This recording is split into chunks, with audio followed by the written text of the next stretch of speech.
Welcome to the Win, Make, Give podcast. This is Chad Hyams here, and I've got an interview that's going to just, you know what? I've had many interviews. I've had the opportunity to interview some great people. I've had Bob join me on some of these interviews. I've had Ben around for some of these interviews. I've had some interviews where they've just kind of left me on my own. Yet in this one, I guarantee you they can't leave me on my own. Why is that? Because my guest today is the one and only Ben Kinney. Hi, Ben. Woo! Okay, that'll wake everybody up out there, including Dave, our audio guy. I think I see blood running down the side of your head now, Dave.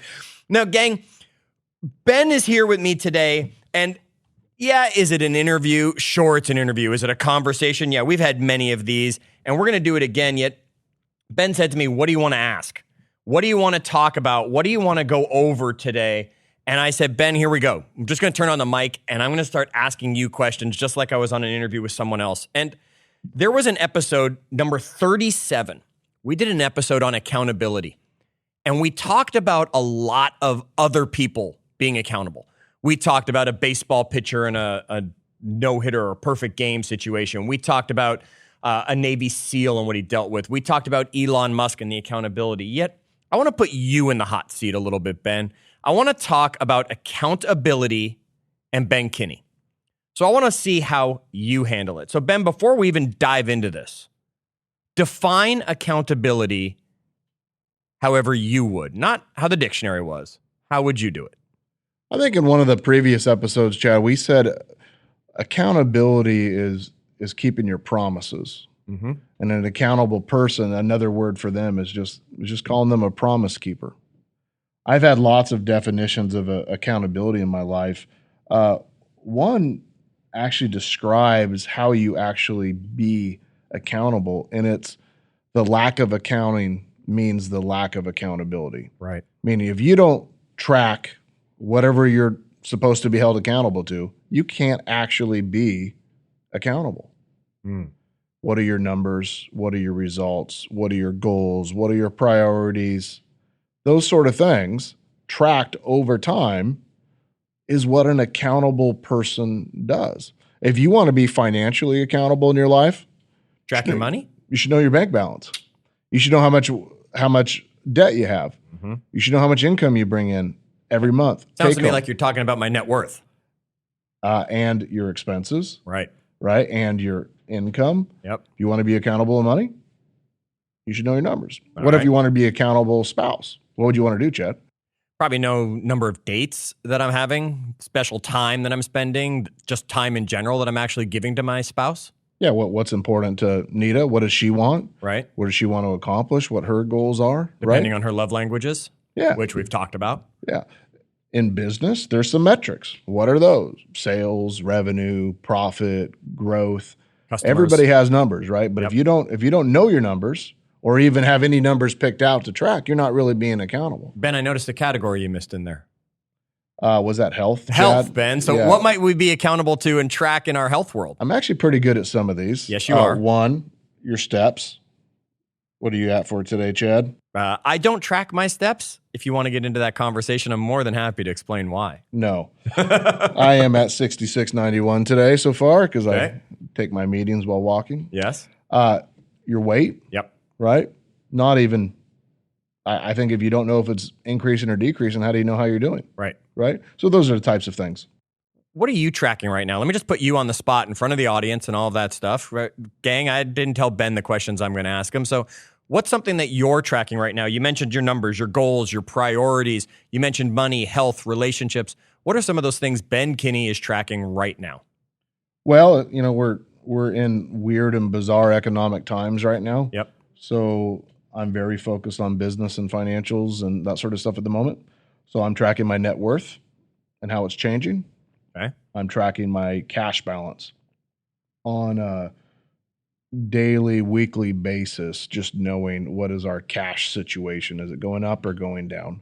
Okay. The profitability of our businesses, the growth rate, what is our percentage of growth? Are we making improvements or not? And then outside of our businesses, I'm tracking competitors, the economy, the stock market, because those are all, in my mind, leading indicators of how our businesses are going to be affected in the future. Okay.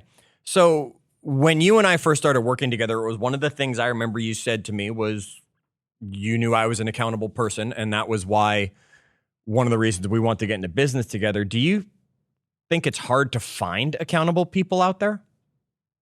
I think that accountable people have a track record of being accountable. Like, I don't know if you can go through an interview and say, hey, Chad, are you an accountable person? Like, what idiot's going to say no to that question, especially if they're in a job interview, right? I have had a couple idiots say no to that, Sure. which I actually appreciated their honesty quite a bit. But they have a history. They have a track record of it. So if I was having that conversation and I was looking for somebody, I'd say, give me an example or a time in your life or your business when you've been accountable. Okay. How did that feel? Right? Give me another time. What did that look like? How did that work? How did you ensure that happened? Right? So when you're looking for an accountable person, find somebody that has a history of being accountable. Okay. So we're going to find people that have a history. How do you hold them to that accountability? Because then you become a boss, or maybe it's even a friend.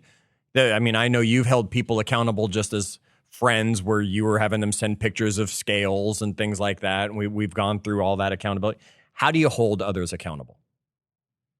Well, I think a question that I get really related to that often, Chad, would be, how do you hold unaccountable people accountable?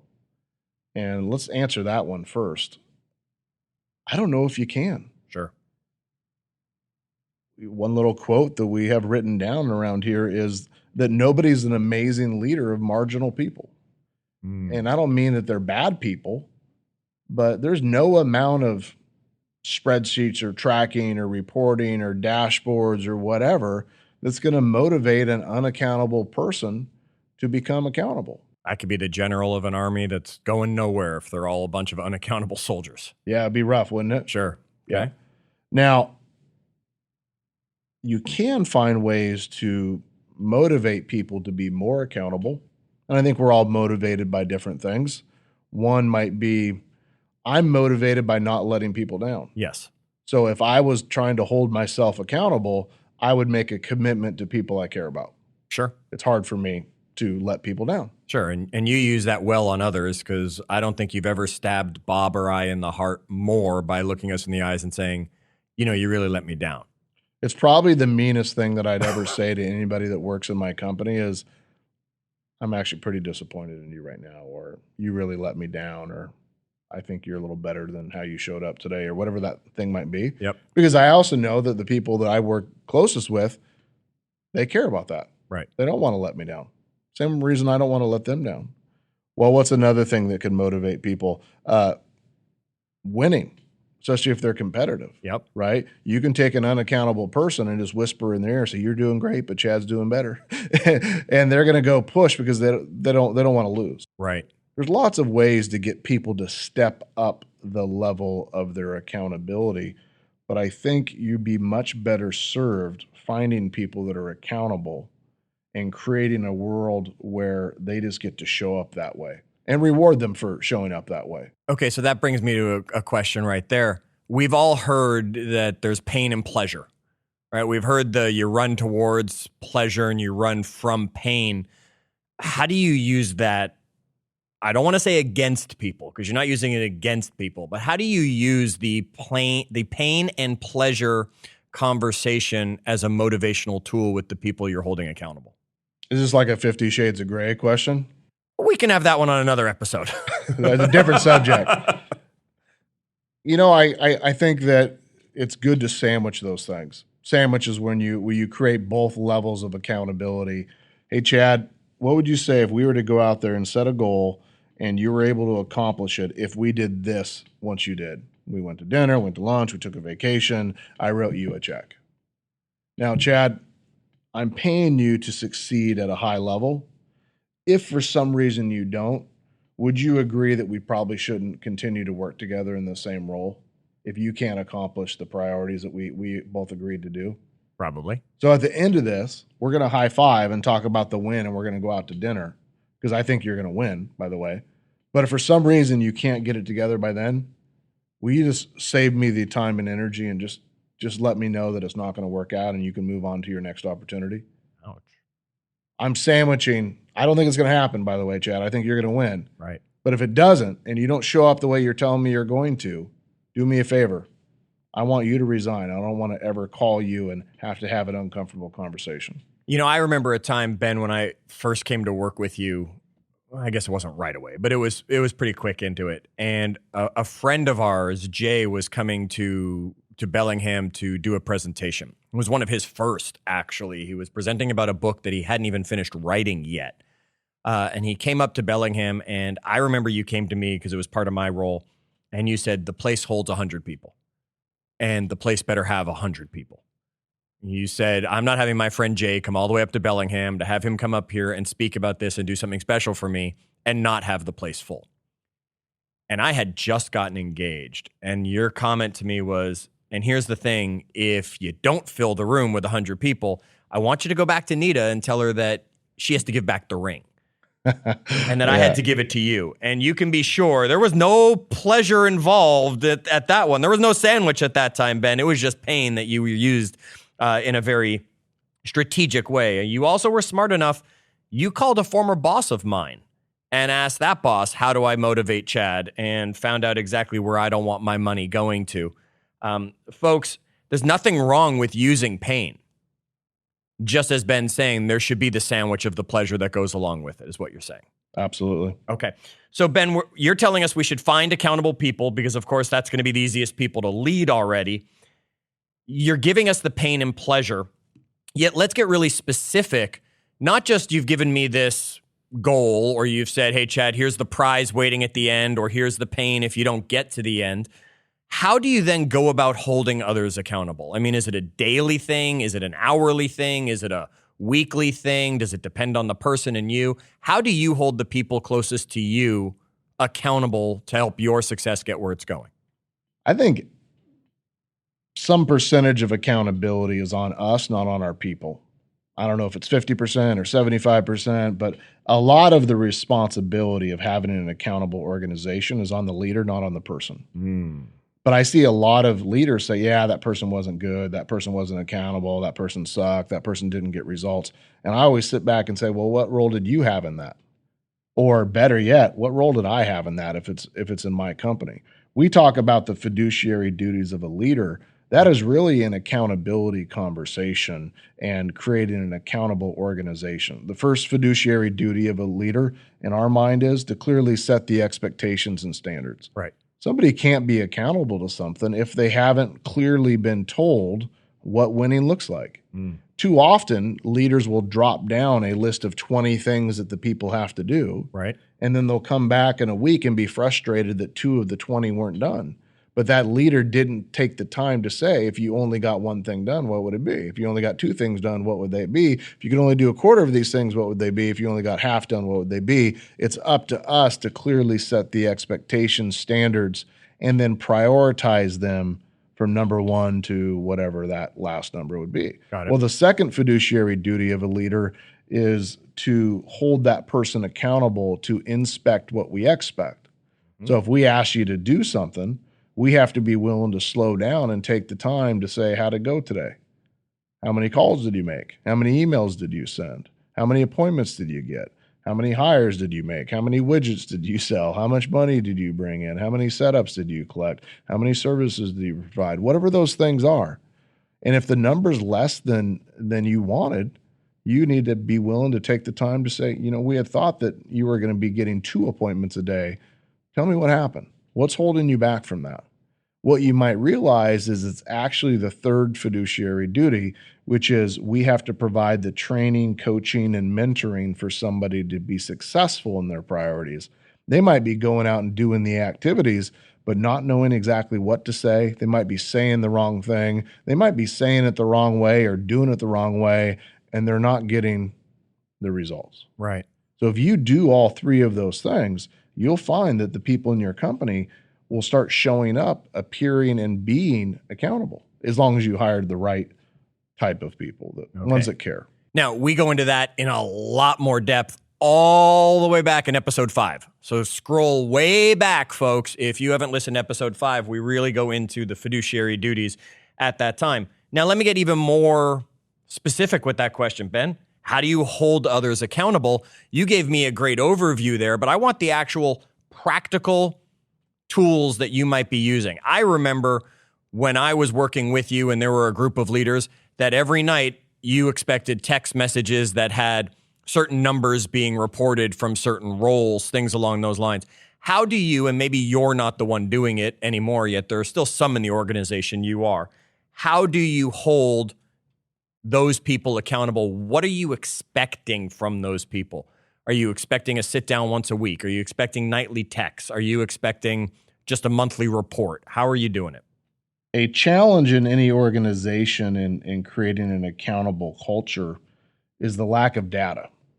And the leaders often think that they have to go out there and find the data in order to know, are their people doing good? I don't have time for that because we have so many other things we have to get done. I make my people report that data to me. So instead of me always having to go out and say, hey, Chad, are you going to hit your numbers for the month? Hey, Chad, are you close for your numbers? Hey, Chad, where are you going to end up? I would know that because Chad would be reporting those things to me daily or weekly or monthly or whatever those things may be. Okay. Now that could be by a group text, which I love because then everybody else in the same role sees the results. You can almost be quiet about it because they're going to see the competitive nature or whatever might be going on.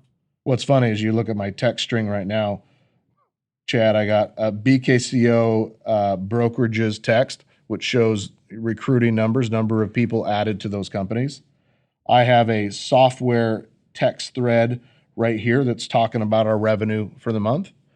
I have the Brian's push-up challenge text thread where we report and video ourselves doing our push-ups every day. If you scroll far enough, you'll have the Win, Make, Give text thread where we're talking about episodes, numbers of downloads, et cetera, et cetera. Yep. So I try to make sure that as many numbers as I need get sent to me on a regular basis. I'm not the one gathering it. Got it. So having accountable people, they're going to report their numbers. Now, someone's not.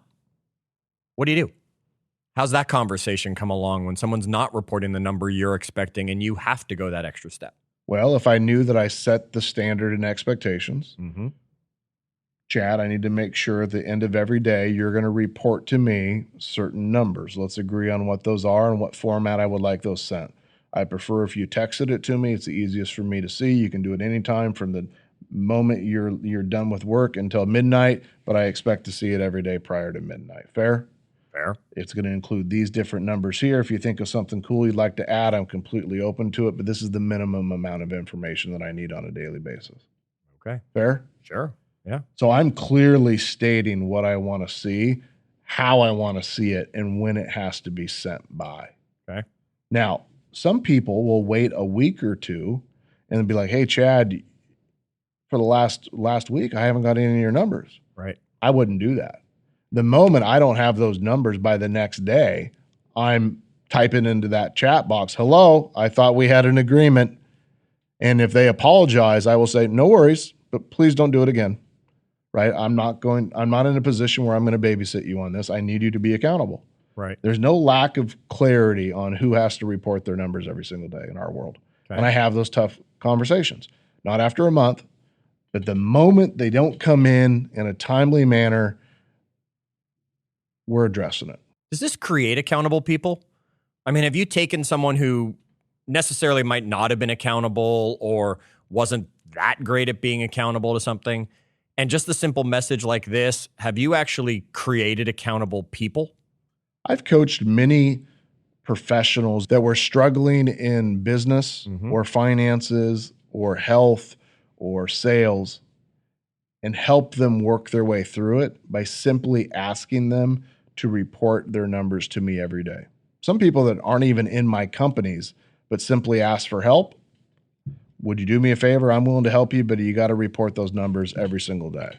One good example is my friend Joey, who I've never met before, but he reached out to me via social media.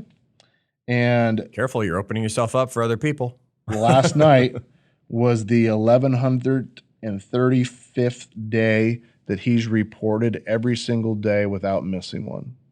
I got to do my math. That's more 2.5 than 3 years. I was going to say that's 3 years basically, right? And he's tripled his income since he met me. And he reports his numbers every single night. He did last night, day 1135 Tuesday, set one appointment, made his calls today, did his client follow-up, made 100 cold calls, did his pipeline follow-up. Here's his pendings, solds, revenue coming in, number of hot clients, everything reported in format for 1135 days straight. So I think we've proven that you can take somebody. Now, how much time do I spend with them every day? Less than 1 second. You just look at it, and do you say anything back? Do you just do the Apple, I'm going to click the little thumbs up Sometimes thing? I do the thumbs up, thumbs down. Yep. If I see a low amount of activity for a while, I'll jump in there and say, hey, are you on vacation? Okay. Did you quit? Are you still serious? Right? But in general, it doesn't take much. Wow. And one of the things I want to jump back to that you said, and I've been taking some notes on some things we will be going back to, Ben, but one of the things you said in there was holding people accountable to their business, to their money. You said health. And Dave can roll back the tape if we need to. Do we have tape, Dave? We don't even have tape anymore, right? But you said health in there. You don't even have to be an expert necessarily to help hold somebody accountable to a goal they want. You're not coaching them on what to necessarily do. You're just holding them accountable to the activities they know they need to do. Yeah, there's a recipe for everything, right? And there's probably 400 different recipes to become rich. There's 400 different recipes to become skinny, to become faster, to become all these different things, right? The recipe to me doesn't really matter. It's the consistency and commitment to one that I care about. That's why we can coach and mentor people on a lot of subjects, even ones that we maybe don't have as much knowledge on. Now, we probably can't mentor them, but we can hold them accountable and help them hit those standards.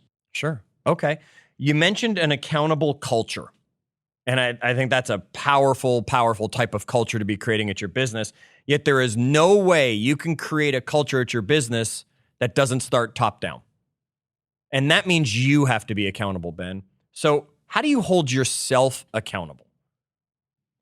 Well, I think that is a pretty powerful question. Are you the type of leader that when you ask your people to make phone calls that you're willing to sit in with them and call them? Are you asking your people to do things that you would never do yourself? Or are you willing when they call you out to jump on the phone and to have that conversation? Are you the leader that when you say to save money that to your organization, are you saving money as well? During COVID, I asked all my people to cut their expenses, and I took the time to cut my cable bill. Just get rid of the stuff that you didn't need, right? Wait a minute. With all your cable experience, you're actually paying for cable? You haven't digital cables become very difficult to steal. But are you being that example? Okay. So being the example. You've talked about holding others accountable. You have people text you. You have people send you the data that you need. Who is it that you look to help hold you accountable? Now, you mentioned you're in a push-up challenge group with a bunch of people.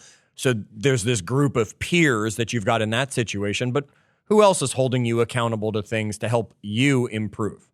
Well, you and Bob hold me accountable to create new content every week by blocking out on my calendar that we record the podcast every Wednesday from 1 to 5 or noon to 5 or 2 to 5 or whatever whatever time we're deciding. Yeah. Every single week we're in here. Yep. Right.